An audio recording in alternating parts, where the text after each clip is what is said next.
Your smile, your style.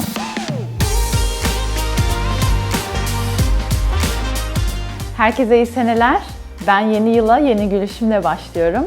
İnşallah darısı sizin başınıza olur.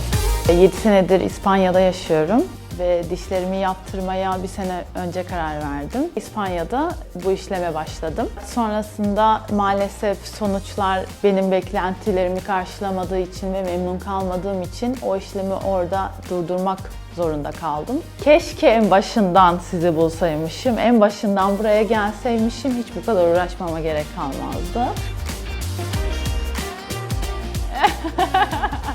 Kıskandılar mı bilemiyorum ama herkes çok beğendi. Bütün arkadaşlarım, ailem ama en önemlisi ben çok beğendim. Aynaya baktığımda bambaşka bir Merve görüyorum.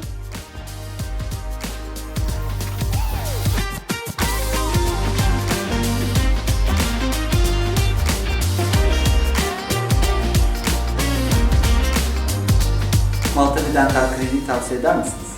Ederim, tabii ki de ederim. Gözüm kapalı. Her anlamda gerçekten işinin ehli insanlar, profesyoneller tavsiye ediyorum. Eleştiri yapacak bir şey bulamıyoruz. Çok güzel. Annem aynı şekilde, babam aynı şekilde.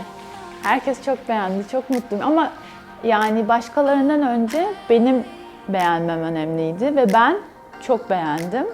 Çok memnun kaldım. Aynaya bakıp gülüyorum ve sanki bir başkasını görüyor gibiyim. O kadar pürüzsüz ki.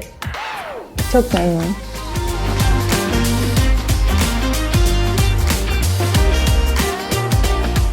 Gülüş önemli. Gülüş her yerde önemli. Çünkü bir insanda yüz yüze konuşurken bile ilk dikkat ettiğimiz şey dişler. En azından benim için öyle.